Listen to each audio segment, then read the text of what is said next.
Whatever you want to say about Mitch McConnell, whatever, and there's all sorts of commentary about him, the turtle man, and all of this other stuff.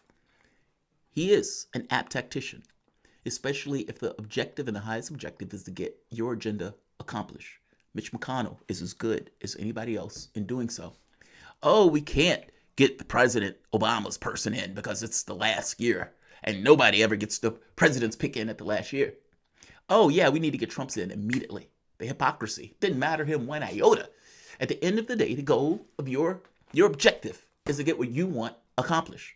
Ideally, in the grandest of thoughts, that part and parcel to that will be what is in the best interest of America, as opposed to what is in the best interest of the people who pay me, or for that matter, my own ideology of the world. My point here is that McConnell is apt at looking at the political landscape and figuring out what he needs to do, A, to survive, but B, to advance the objectives of himself, but also of his party and also of his funders. Right now, Donald Trump, earlier today, signed a spending bill to keep the government active. Great. GPS signal lost. Now, think about that for the perspective of what that means. That the president of the United States has just signed a bill to keep the government going. Now, how far is it going to keep going? It's going to go all the way until December. Right here, basically right here. The Senate on Wednesday passed legislation to fund the federal government through December 11th. I'll let you see what I'm looking at. On screen, right here. The Senate on Wednesday passed legislation to fund the federal government through December 11th by a vote of 84-10. Now, this averts a shutdown.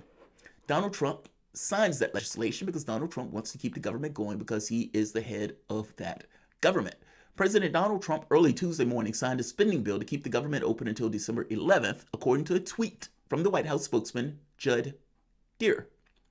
Now, what does this mean?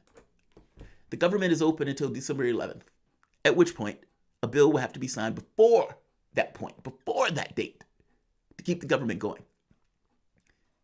Is that rational? Depends on what you mean by rational. Rationality is not an absolute, right?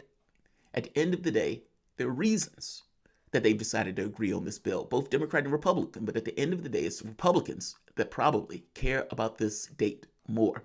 And I'm going to explain why. This is masterful politics if you're looking explicitly in the interest of your party. If you're looking at it from a rationality standpoint in regards to what's the best interest of your government, pretty atrocious. But that's not the way the parties function. Mitch McConnell, at this very moment, is looking at the landscape, and he knows it can be treacherous. And the deal that he just made ensures that him and the Republican Party, regardless of what happens, maintain some degree of power, even if they get wiped out. Let's talk power politics. Welcome to the Soapbox.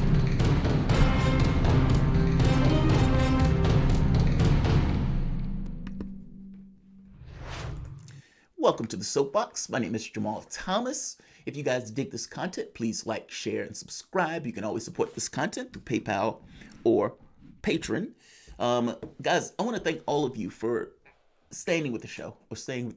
I was going to do a separate video on this, and I think I even did a separate video on this, but I didn't like it. But I'll probably just say this in the next few videos today in case a person sees one or but not the other. Look, there's been a lot of medical stuff that's been going on. And dramatic, weird, at least dramatic for me, since it was happening to me. And it threw the show for a loop for a bit. I mean, it was a week in the hospital, and then after getting out of the hospital, you kind of have to reconcile everything else that's going on. But look, I want to thank all of you for staying with the show. I think you guys are probably going to see an uptick in shows as things kind of just get back to normal-ish, new normal. But thank you. I really do appreciate it. That's either for the patrons, that's for subscribers, everybody that watched the show and bared with me while I resolve my issues. So I appreciate it. What I want to talk about now, though, is power politics. And what I mean by that is, if you are Mitch McConnell and you're looking at this election, you're probably sitting uneasy at this election. What it looks like, just based on polling and whatnot, is that Donald Trump has a hard way to go. That his fundamental misunderstanding about what needed to take place in the debate, even though I think he won the debate. But the issue is not so much him winning the debate in the sense of you accomplished what you needed to accomplish. The thing was, you needed to fundamentally change the setup. 200,000 people dead. Well, they look at the president for that. A COVID-19 virus that has infected, 7 million people? They look at the president for that. 30 million people out of a job. They gave the president the benefit of the doubt initially, but when they realized he was incompetent, well, at that point, they look at the president for that. The 10 million people being evicted out of their homes, they look at the president for that, or how many ever millions of people. These things are things they look at the president squarely and say this is his fault. Now, whether all of them are his fault or not, as a flat fact thing, that's secondary to the point that the public itself overall looks at the president and they find him lacking. Now, there's an element of the public that don't, but you need a majority, and you need a majority from the standpoint of the Electoral College. And when you're looking at many of these states, whether or not the president has been tightening the polls or not, it doesn't seem that way to me. And it seems like even from the standpoint of what Hillary Clinton had, Biden seems even to be ahead of that. I find this to be an atrocious position for the American public, believe it or not. It's not that I want Donald Trump to win, but this notion that you're going to put somebody in office not because of a decision that this person is going to do something that is in the material interest of the public. This is even in the middle of a pandemic. That basically democracy itself is undermined by putting Joe Biden in that office under the terms to which people are willing to put him in that office and under the terms to which he understands he is being put in that office. It's nothing to do with policy, nothing to do with what's in the best interest of the public, entirely with this notion that the public is on bended knee because of the ogre that's in office. That's the argument that Biden is making. Don't vote for me because basically I'm going to do X or Y. No. My name is not Donald Trump. And I'm going to bring us back to status quo. I think that is an abominable position for the public to allow and to put itself into. And before you say you have nowhere else to go, the answer to that is you do. Power concedes nothing without a demand. And there seems to be no demands being made upon Joe Biden. And so what is Joe Biden going to do? He's going to do whatever Joe Biden does. Is that going to be Medicare for all in the midst of a pandemic with 30 million people out of healthcare? Nope, not at all. That's off the table. Is it going to be a Green New Deal with fires on one end of the country and floods on the other end of the country and environmental scientists freaking out, saying your habitat is being destroyed by the actions to which you're taking? Is Joe Biden going to do anything about that in real terms? No. 2035. Joe Biden's going to be dead by 2035. Fact of the matter is, if you really look at the Washington Post, the Wall Street Journal, or look at periodicals, what you find when Biden people are talking is that they're talking about some level of austerity. Medicare for all is off the table. You're not even going to get your public option. He's talking about extending Obamacare in some kind of way. What Mitch McConnell knows is that based on polling and based on the feel of things, a lot of people think Donald Trump is going to win. But the problem is everybody thought Hillary Clinton was going to win too. What people think in this case doesn't matter to me. I'm basically looking at what does it look like if you were planning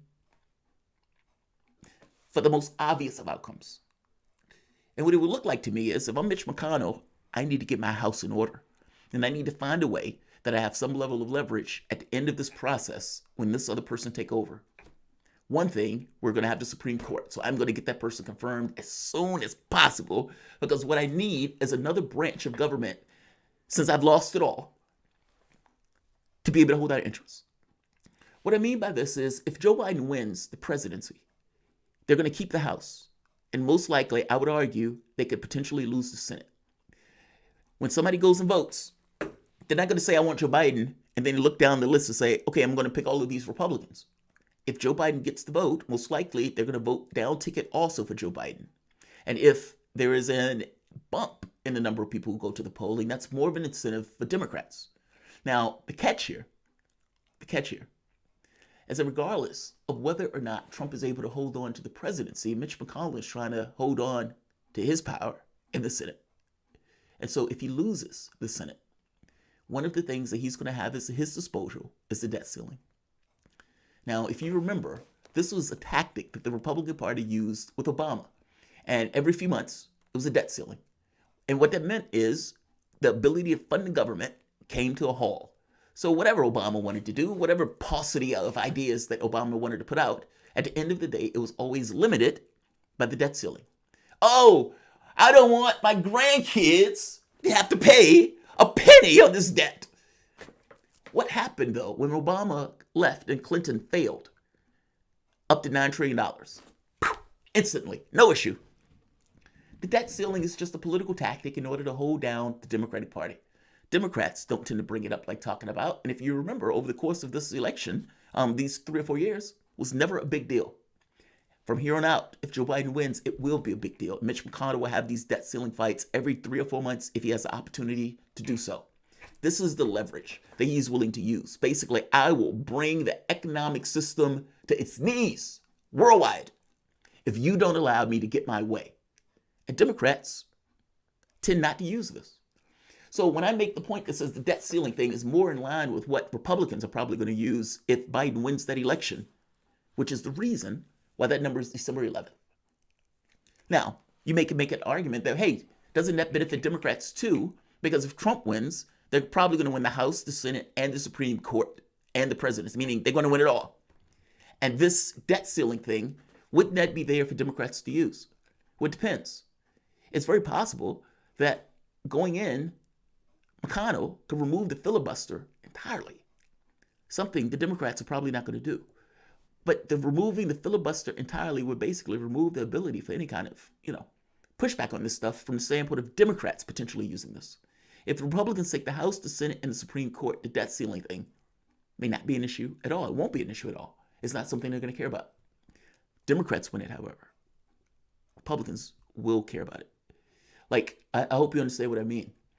Unless Democrats are going to be willing to get rid of the filibuster, something that tends to be dicey with doing, then at the end of it, Republicans will always have the debt ceiling that they can use as a hedge. Harry Reid didn't want to get rid of the filibuster.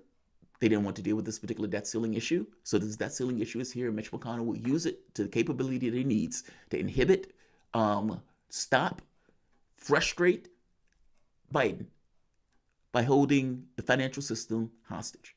They did it with Obama, and the reason this number at 11th is there, not debt ceiling, I'm sorry, spending for the government itself. Basically, to keep the government active. I'm saying debt limit. I'm just basically saying the money that's necessary for the government to function. They're going to use this, and they're going to use this going forward as a way to kneecap Biden if he wins. And like I said, is it a weapon for the Democratic Party too? Yeah, I suppose so, in regards to keeping the government funded. But that's not typically something Democrats entirely use, nor are they typically willing to do that. I mean, they stopped the government funding for 3 days, a kind of limo shutdown. But at the end of the day, I strongly suspect that this is going to be the weapon that the Republican Party is going to use if they lose this election. So, mark my words. And I keep saying debt ceiling, but I'm conflating two, but I know the difference. The spending thing is basically the money that it keeps the government going. The debt limit is the amount of money that the government spent. The moment they limit, they have to deal with it and change the number. Such a weird quirk that you would have something like that. I mean, from the standpoint of the debt ceiling, that's basically the money that your government has already spent. Even though Republicans were trying to conflate it as something else. In this very specific case, so this is the money that's necessary to keep the government running. And mark my words, McConnell, if they lose, this will be his weapon going forward. It will be these short spending funds. Okay, we're going to keep it running for 3 months. We're going to keep it running for another 3 months. We're going to keep it running for 3 months. Basically, gasp of air for your government. We'll see. Maybe I'm wrong. But I strongly suspect that Mitch McConnell is planning for the worst.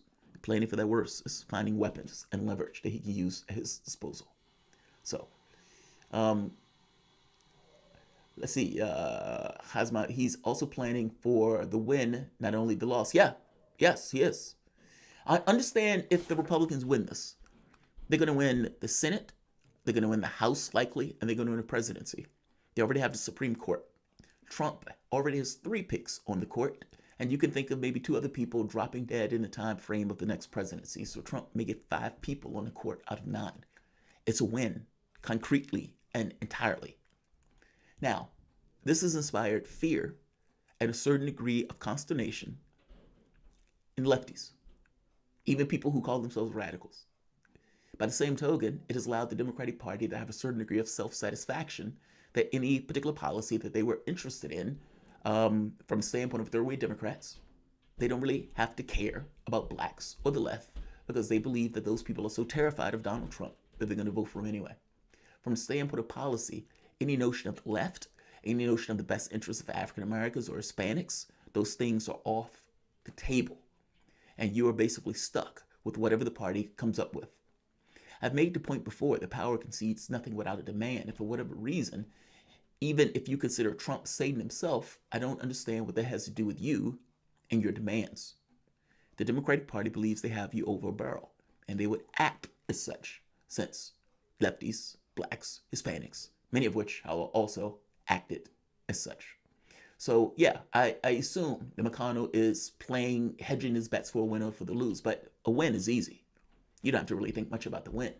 It's the lose or the loss and figuring out what you are going to do in order to hedge the other party in this case. And I suspect putting a debt ceiling on December, 5th, immediately after the election almost, December 11th, immediately almost after the election, basically gives you a reset in regards to what you want to do as your policy in order to hedge what you know is Joe Biden administration that may be coming in. So I strongly suspect that that December 11th is for that, a just in case. If we lose, what are we going to do in regards to setting up the government or these gasps of air going forward every 3 or 4 months? And, I could be wrong, but whether it's the debt ceiling or whether it's keeping the government funded, they will find ways to try to maintain power and leverage. And I suspect that's what McConnell is thinking about. So I'll leave this here. Like, share, and of course, subscribe.